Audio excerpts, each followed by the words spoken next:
Hello, everyone. I'm doing this, so please, first of all, disclaimer: there's gonna be noise. It's a bit noisy here. I'm at the airport. I'm at Frankfurt Airport, so sitting there, you might hear noises here and there. I'm just gonna say something. There's this lady, this amazing young woman. Serah Ibrahim, coconut head. If you knew her during NSAS, she was something else. Fierce, fiery, courageous. She did stand her ground. Her hair not too well like that, so me myself as I hey, you know say my hair not too well like that. You got to be a bit crazy for you to be handle the nonsense they do in Nigeria and match them aura for aura. Anyhowness, anyhow way they want it. Sarah Ibrahim is one in your intelligent, so intelligent young lady. That's one lady I would love to see at the National Assembly. I would love to see her as a House of Rep member. Oh Lord have mercy. Shake, disrupt that whole place. Me, I dey tell una that's my what I'm looking forward to. People that will disrupt that place. But anyway, Sha, this is not even about the National Assembly and disrupting it. This is about Tope Fasua, one of Tinubu's aides. Toko Fasua is one of those people that started what was it? ANRP, Abundant Renewal Nigerian Party. I think that was the name of their party or something like that. And they started it. Hi. Yes, I am. Oh, well done. Hello, everyone. Apologies, please. I had to stop. So someone saw me. So as I told you, I'm in the airport, and I don't know this. I was telling my daughter we chose the wrong place for me to sit. It's actually a walkway down to be gate 60 to 62. So people are really passing. I think it's a gate to Nigeria because I saw the lady that just stopped. She's going to Port Harcourt. She wanted me to talk to her mom, and her mom is even sleeping. She had to wake her mom up because her mom is in Canada. And the mom was so excited that the mom is one of my fans. And the mom is, when the mom realized, if you see the way she was screaming and praying for me, these are the things, honestly, I don't take them for granted. The kind of love I get from Nigerians. Hey, okay, now even me, they shock me. I'm like, I see people who say I'm part of their prayer point. I see people who stop there like, oh my goodness. Some people, even yesterday at the airport in Nigeria, if you see someone shouting, people in uniform, people they will praise me, pray for me.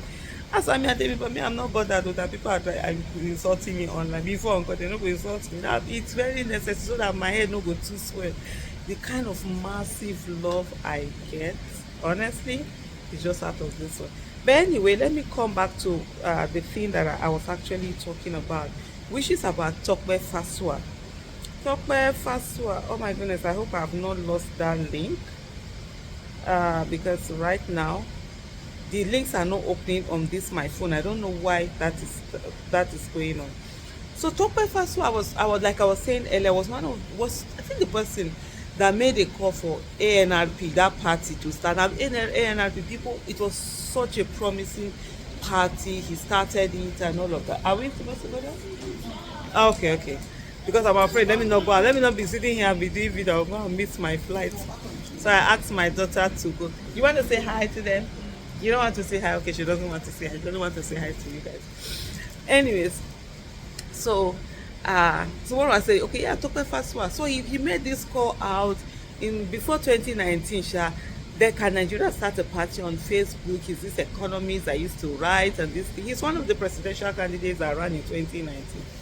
When they now registered the party, but you know there are some character thing about someone that if you see them, I always know one thing I've learned in life now is that when people show you who they are, believe them. Little things that might not look important, but they tell a lot about someone's character. I remember when they were doing, there was one particular, can't remember the name of the program now, but they brought up the potential presidential candidates. Is it something about the some summit of the alternate SOTA, summit of the alternative, something like that, to see what kind of what can Nigerians come together? Can we rally behind one person? Can we get something? Can we get something? Yeah. So just hold on. Hello everyone. Sorry again. I had to cut off. So the mom I was talking about, mom said that she get my number. I was so excited. I'm so excited about Mamsi. So she asked her daughter to come and get my number. So that's I had to cut that video again. And so during that summit of the alternatives, right? So there was a statement he made. He was like, because he started the party, sort of like he was the chairman of the party, that he's magnanimous and he allowed somebody else to compete for presidential candidate. We're like, okay. Say you call for party, you register party, come and say now you can't own the party. That was sort of like a red flag. I remember when Dr. Obi wanted to run for office, I called this guy, Toko Fasua, and like, can Dr. Obi run under your platform? He was the chairman and at the same time the presidential candidate. I was like, you can be the chairman, let's do this. He just couldn't get it. Afterwards, he was just saying all sorts of things. I waited until after the last this thing I had with him. I waited until after the election. I took him on one after the all those candidates that were saying anything, because I was in somebody's presidential candidate. I didn't see anything there. But anyway, let me not go too far. So he did an interview. I've not seen that video where he said that $1 can buy you a meal in Nigeria, unlike in US where you will need up to $10. And I'm thinking, is this guy okay? Is he really okay? You're telling us that $1 can buy a meal. How long does it take you to earn $1 in Nigeria, and how long does it take you to earn $10 in the US? He didn't put this together. He didn't think about this. But anyway, Serah Ibrahim that I told you about earlier, she replied him, and this is what she had to say.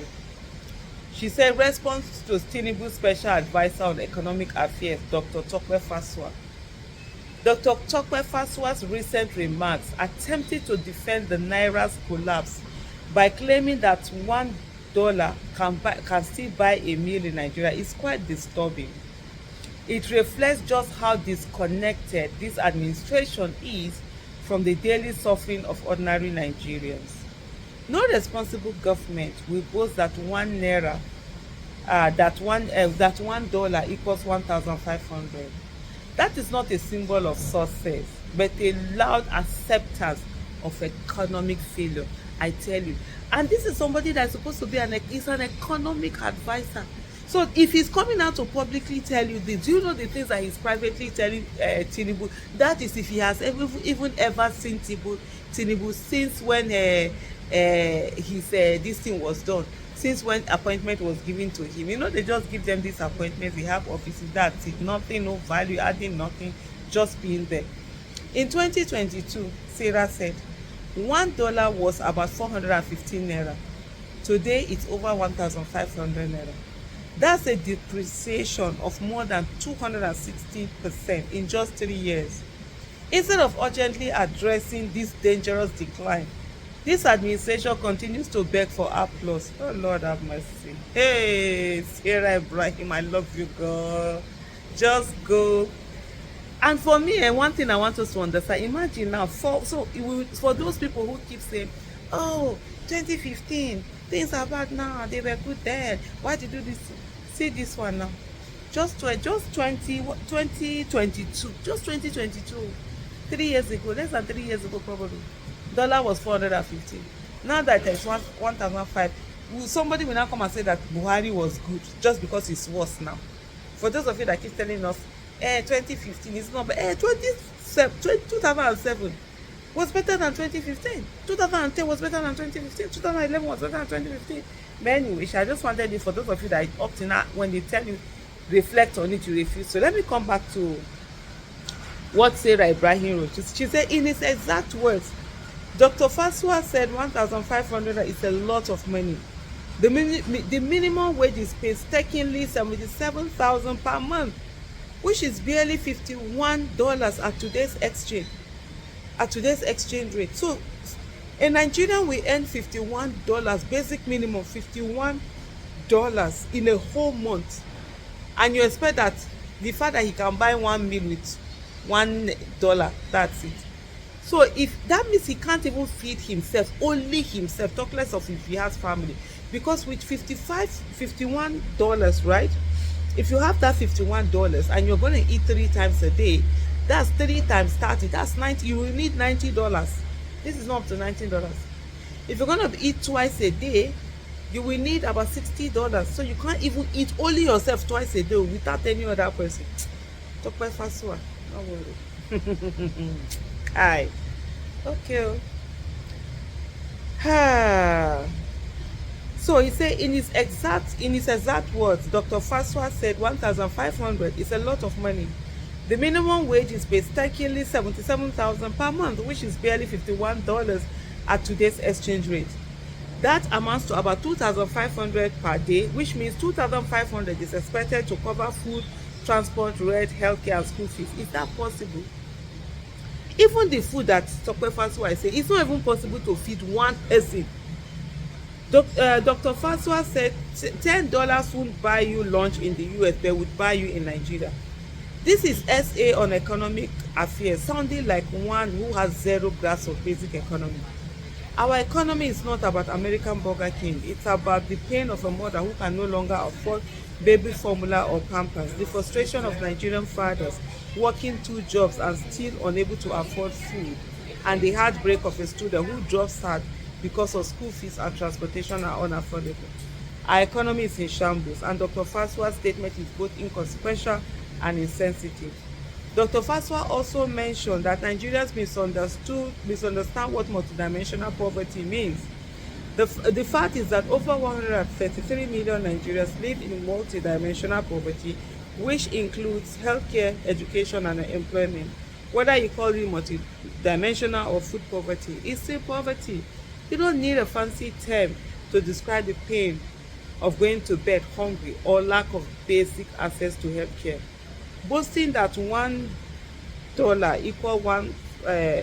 equals 1,005 and can feed people is like bragging that your house is on fire, but at least it's warm inside. Nigeria is on economic and democratic fire. Nigerians need responsible leadership that restores the strength of our currency, revives productivity, creates jobs, provide education and healthcare, and pull the people out of poverty.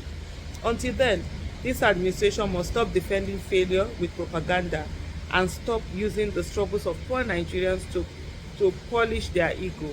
The Nigerian people are not asking for much, just a chance to live with dignity, to feed their families, and to earn a living in a country that works. Nigeria must work.